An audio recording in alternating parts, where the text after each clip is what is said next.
pagi ini saya akan coba ke tempat yang sudah lama nggak dikunjungi lagi ya. Sudah mungkin terakhir ke sana tuh awal tahun ya kalau nggak salah, yaitu Puncak Sosok.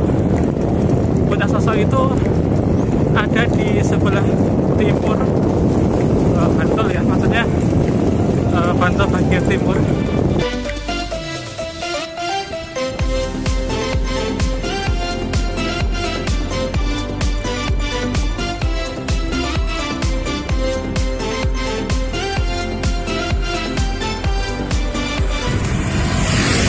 Jadi dari Jalan Parangtrides kita ke timur ya, lewat Jalan Sultan Agung. Nah, ini adalah perempatan di Jalan Imogiri Barat. Nanti kita lurus ke Imogiri Timur dan lurus terus nanti. Nah, ini kita lurus ya.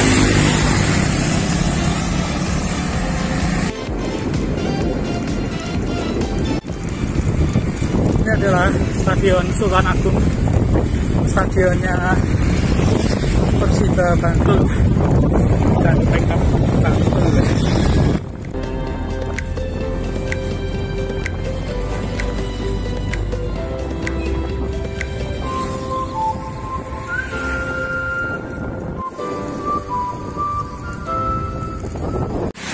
Ini sate Pak Pong, sate katak paling masyhur ya di Jogja.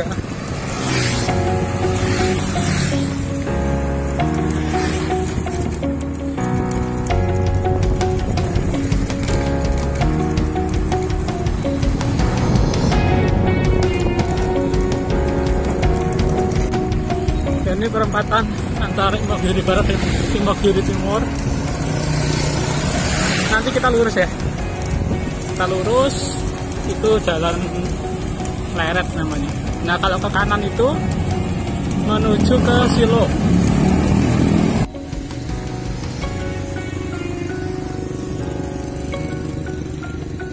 Nah, ini sampai di pertigaan kantor pos Grisiran. Kita ke kanan.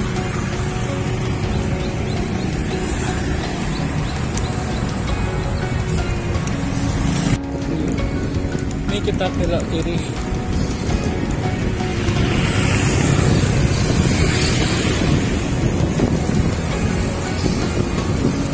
Ini juga ada tanjakan yang menarik, Dah Romo. Itu arahnya ke sana. Masuk ke sana. Kita masih yang lurus terus.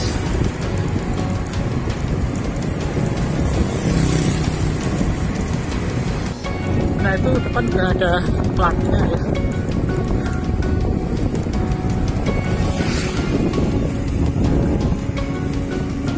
Kita belok kiri. Ada tulisannya di sini. Belok kiri.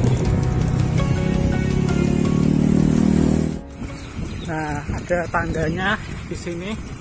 Kita belok kanan masuk ke daerah kampung. Ini ya.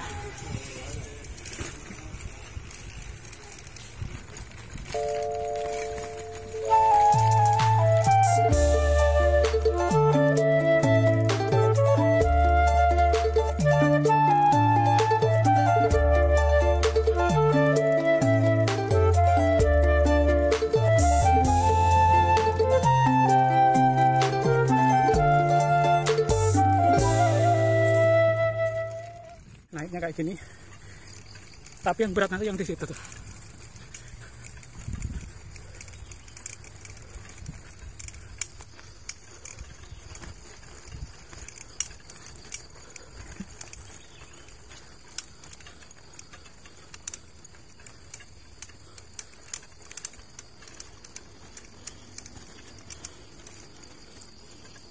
Nah, itu yang berat, jangan nanti.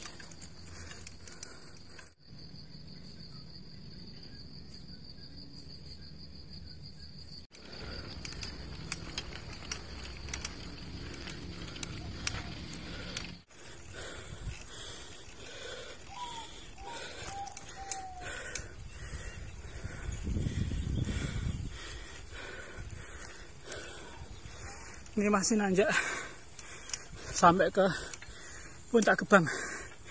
Nanti ada bonus di sana.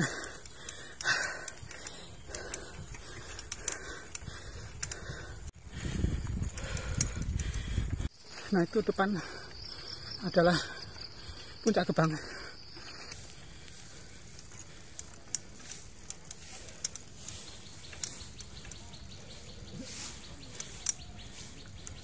Nah, ini kita ke sana lurus ya tadi. Dari Puncak Gebang lurus.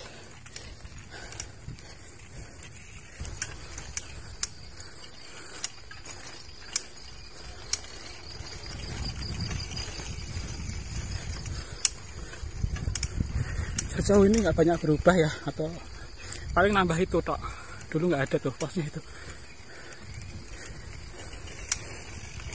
Nah, itu ada pertigaan, kita belok ke kiri. Nah, ini mulailah tanjakan-tanjakan ya yang lumayan bikin ngap lah. Ini adalah tanjakan paling beratnya nanti ke kanan, terus akan ke kiri lagi, lanjut sampai ke puncaknya di sana tuh, yang di sana. Setelah lama ya tidak ke sini, dan bahkan juga sepedaan sudah jarang ke tanjakan-tanjakan. Ternyata nggak kuat ya tadi. Depannya itu jengket-jengket gitu, jadi berhenti tadi di situ. Berat dek, abot. Wah, kuat ya.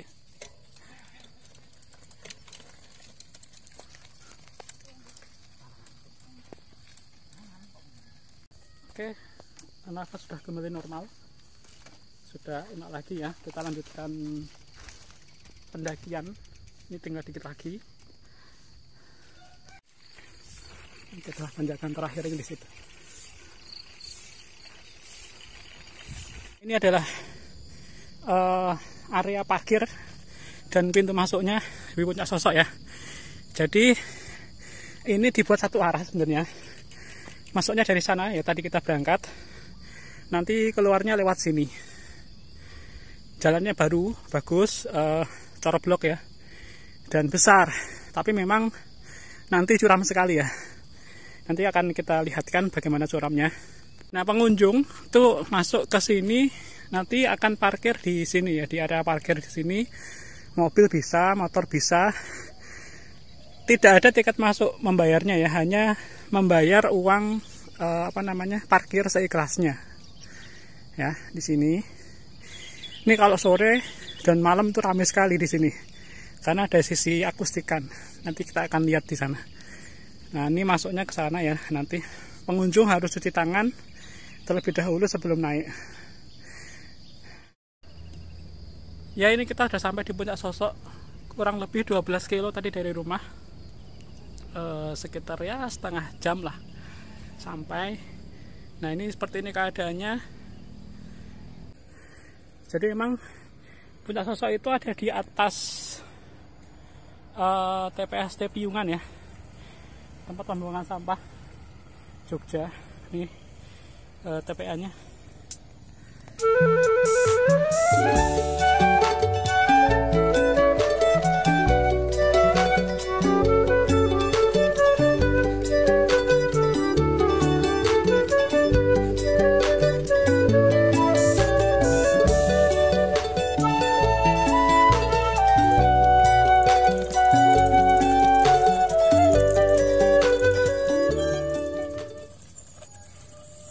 Oke, sedikit cerita tentang Puncak Sosok ya.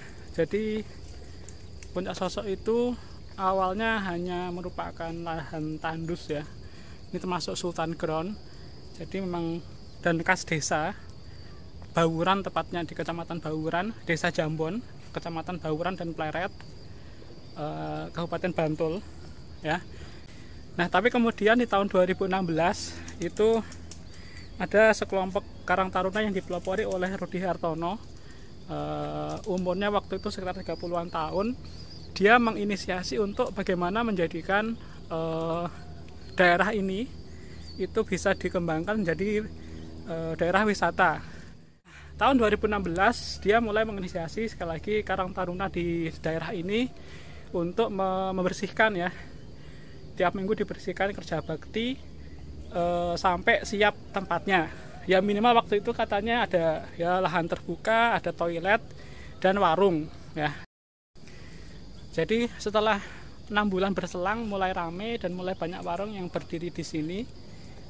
Sampai akhirnya ini ya ini baru ini sebenarnya tahun lalu baru dibuat yang gazebo bagus ini ya. Sebelumnya ya udah ada warung tapi sifatnya hanya apa ya istilahnya itu dadakan dibangun masing-masing, tidak ada konsep khusus seperti ini ya. Sekarang udah bagus sekali konsepnya, ditata dengan baik. Nah menurut Pak Rudi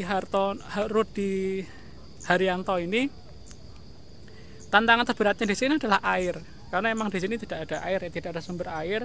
Ini juga saya lihat batu-batu ya, cadas-cadas. Jadi air harus membeli dari bawah, harus membeli tangki-tangki gitu. Menurut dia di masa pandemi kemarin ya terutama itu sampai 10 juta per bulan hanya untuk beli air. Tapi mengingat pendapatan di sini juga udah banyak ya, katanya sekitar sehari itu bisa sampai 1 jutaan lebih lah. Itu bisa tertutupi dengan baik seperti itu. Halo Pak. Halo. Dengan Pak siapa ini Pak? Saya Mas Joni. Pak Joni dari Tamanan Selatan Terminal Giwangan. Oh nggih. Ini Pak Joni ya. Sering ke sini Pak? Sering. Iya. Oh kenapa Pak pilih ke sini Pak? Pertama dekat dari rumah, terus tidak terlalu terjal, tapi juga untuk pemula seperti saya gendut gini ya pas lah, sampainya pas, tidak terlalu tinggi tapi juga tidak terlalu datar. Terus gimana Pak pendapat Bapak tentang daerah ini Pak, tentang Cak Sosok? Bagus, masyarakatnya mendukung, semua terlibat mengganyengkan ini, jadi seneng lah kalau bersepeda di sini. Meskipun dekat sampah tapi tidak bau ya, itu yang unik ya, karena lompat ternyata. Terus apa Pak hal yang paling disukai dari tempat ini Pak? Kalau saya ya karena ada sego wiwit. Oh di situ ya, sego wiwit teh panas itu. Kalau untuk sepeda seperti saya pas. Sampai sini makan gorengan. Oke. Terus sekarang masih sering sepedaan Pak? Ya saya. Seminggu berapa kali rutinnya kira-kira? Seminggu sekali saja. Seminggu sekali. Tapi masih rutin Pak ya, karena kan sekarang udah mulai turun ya. Ya. Antusiasmenya kan udah mulai turun. Antusias turun, lagi pula ada COVID ini, jadi mungkin takut kerumunan. Tapi kalau saya cuma berdua saja, tidak berkerumun. Terus ini Pak, ada pesan nggak Pak untuk pengelola tempat ini mungkin agar lebih menarik atau mungkin kurang apa gitu menurut Bapak? Kalau saya sudah cukup lah. Kalau terlalu modern nanti juga tidak bagus. Ini bagus. Ada musiknya, live musiknya juga sore. Saya sore juga kesini naik motor dengan istri saya. Jadi pagi sepeda sendiri, sore dengan anak-anak. Syahdu Pak ya. Oke Pak, terima kasih Pak. Terima kasih.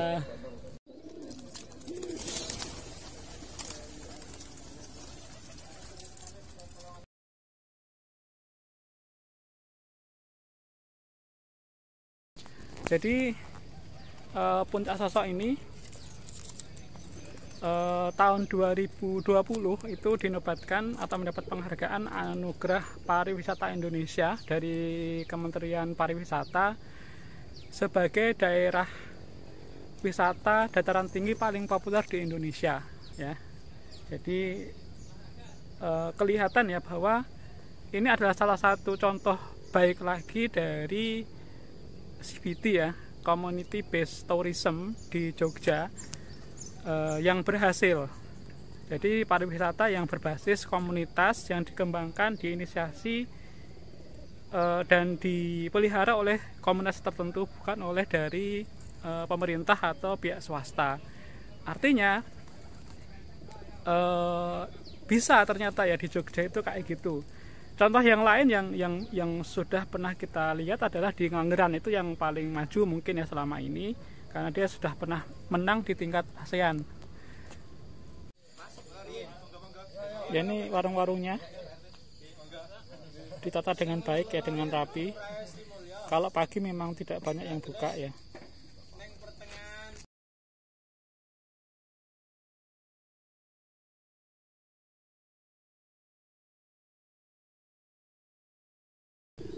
Oke, jadi kalau kita perhatikan ya, ada beberapa hal yang menjadi kunci bagaimana suatu tempat wisata ya terutama itu bisa berhasil. Pertama adalah dia itu harus menilai dirinya sendiri ya, istilahnya SWOT analisisnya itu harus bagus. Apa kelebihan dia, apa kekurangan dia, apa peluang dia, apa hambatan yang bisa terjadi atau yang ada di situ. Sehingga dari situ strategi apa yang akan dikembangkan, hal apa yang bisa diwujudkan itu akan bisa dirumuskan dengan baik. Ya ini misalnya kalau punya sosok ya, ini adalah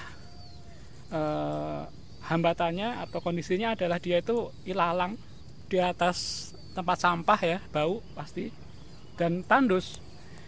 Tapi dia punya peluang bahwa ini itu di puncak gunung ya, di puncak gunung, puncak bukit yang pemandangannya bagus. Terus sudah mulai ada beberapa goeser yang mountain bike ya, yang sudah datang ke sini untuk menjajal tempat ini. Artinya ada peluang di situ. Yang kedua adalah harus ada seorang transformational leadership. Artinya harus ada memang satu orang ya yang menjadi penggerak, yang punya visi jauh ke depan, yang tidak hanya terima dengan keadaan yang sudah ada, tapi dia mau mewujudkan sesuatu yang baik, yang mau mengajak orang lain untuk berubah ya. Di sini ya contohnya Rudi Haryanto tadi itu, dia mau untuk ngajak teman-temannya Karang Taruna membangun tempat ini. Karena bagaimanapun kalau tidak ada seorang yang menjadi penggerak itu nggak mungkin akan terjadi, susah. Seperti itu. Kalau di Ngelanggeran itu contohnya adalah si Sugeng. Nah itu dialah yang pertama kali menggerakkan tempat itu sehingga bisa seperti sekarang. Yang ketiga adalah clear konsep tourism ya. Jadi harus clear konsepnya itu mau seperti apa. Apakah dia itu kuliner, apakah dia itu view. Harus jelas, harus dipilih. Harus jelas ya sekali lagi. Nah, kalau sosok ini misalnya ya dia clear, dia adalah tempat nongkrong di daerah puncak yang bisa melihat sunset ya, di sana sunsetnya. Clear, jelas bahwa ini adalah seperti ini modelnya, tidak semuanya itu diinginkan ya. Makanya di sini tidak ada taman bermain untuk anak-anak, nggak ada ya, jelas hanya untuk tempat nongkrong anak muda atau orang-orang yang ingin menikmati sunset dan menikmati malam dengan akustikan di sini. Itu aja, harus clear, harus pilih yang mana yang mau dituju. Kemudian yang keempat adalah harus memperhatikan keberlangsungan ya atau sustainable-nya ya. Jadi bagaimana ini harus tetap dikembangkan tapi tetap memperhatikan kondisi lingkungan, bagaimana ini harus tetap terjaga ya. Nah ini misalnya di sini ya, ini kan bukit ya, ini bukit harus dijaga jangan sampai malah longsor misalnya. Maka ini ya dibuat terase yang seperti ini modelnya, yang sekaligus juga sebagai tempat duduk ya seperti ini. Nah ini kalau sekali lagi saya contohkan Anggeran ya, di sana tuh malah ketika dirasa terlalu ramai ya di tahun 2017 kalau nggak salah ya, ketika sudah semakin berkembang di sana, dirasa itu malah mengganggu penduduk, mengganggu kenyamanan, mengganggu aktivitas penduduk, mengganggu lingkungan juga karena banyaknya sampah, ditutup atau malah dikurangi dan mengalihkan target wisata itu pada hal yang lain. Itu di Manggarai. Nah, di sini mungkin masih tahapnya berkembang ya, masih bisa belum peaknya. Yang kelima adalah harus memperhatikan local wisdom. Jadi konsep CBT itu ya, community based tourism itu harus memperhatikan atau sesuai dengan local wisdom yang ada di daerah tempat itu dibangun. Ya di sini ya karena memang bukan awalnya ya bukan tempat yang banyak penduduk ya, dikembangkan seperti ini cocok ya. Artinya lagi-lagi itu harus tadi diawali dengan suatu analisis SWOT yang bagus. Seperti apa kondisi realnya, maka nanti bisa menghasilkan atau merumuskan suatu apa yang mau dikembangkan. Dan selanjutnya adalah itu kolaboratif ya, harus itu kolaborasi bersama antar seluruh aspek di masyarakat yang ada penggerak ya, ada masyarakat yang terlibat sesuai dengan kapasitasnya masing-masing. Terus juga harus ya mau nggak mau harus melibatkan pemerintah dan sektor swasta juga. Artinya mereka bukan sebagai yang utama, bukan sebagai yang mendahului atau mengawali, tapi mereka tetap harus diajak untuk mendukung, ya. Pemerintah tentu dalam hal ini pariwisata ya merupakan instansi atau birokrasi yang berwenang atau berwajib ya, wajib untuk membantu masyarakat yang mengembangkan CBD di sini, sehingga apa yang diperlukan, apa yang harus dikembangkan, bagaimana misalnya melayani wisata, hal-hal seperti itu harus dibangun, harus diajar, harus dilatih oleh yang berkompeten di situ. Makanya memang tidak bisa sendiri, harus berkolaborasi atas seluruh aspek yang ada. Pihak swasta juga bisa diajak untuk meningkatkan misalnya sarana prasarana ya, melalui CSR-nya mereka ya. Kemudian yang terakhir adalah harus dikembangkan adalah istilahnya itu sosial ekonomik ya, social economic value di masyarakat itu harus dijaga, harus dikembangkan.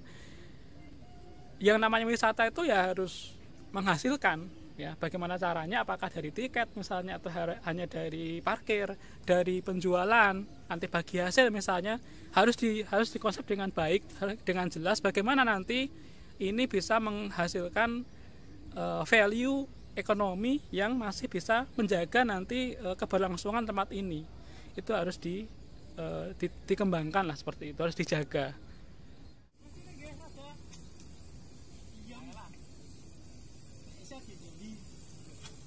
Itu mungkin beberapa hal yang bisa kita ambil pelajaran dari Puncak Sosok ini ya.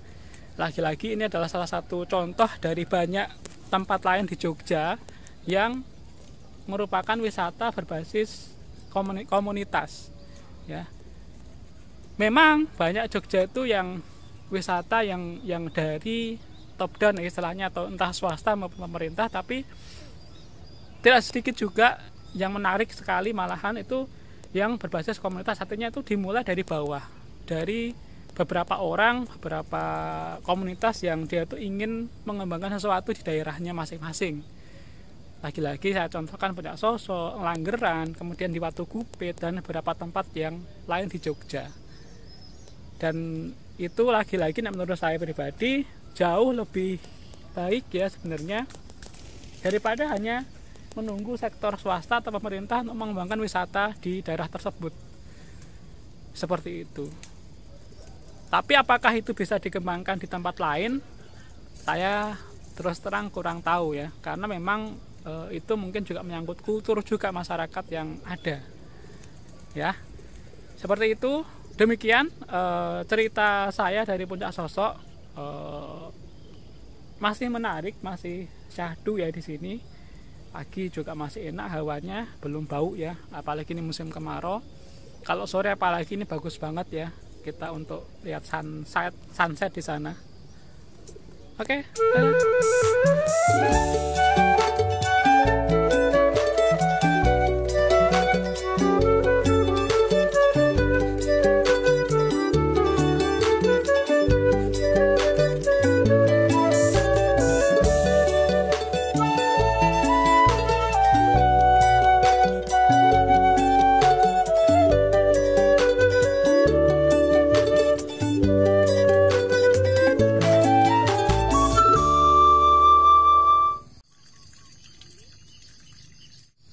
Yang saya bilang tadi, turunannya sangat curam ya, jadi harus hati-hati sekali di sini. Ya, seperti ini. Ya untung saja sudah bagus ya jalannya, sudah corblok. Tapi ini benar-benar curam ya, harus hati-hati, harus sangat hati-hati. Dan kalau tidak salah, beberapa waktu yang lalu ada yang meninggal di sini, jatuh ya, ibu-ibu yang remnya tuh blong. Pakai sepeda juga. Keep safe ya.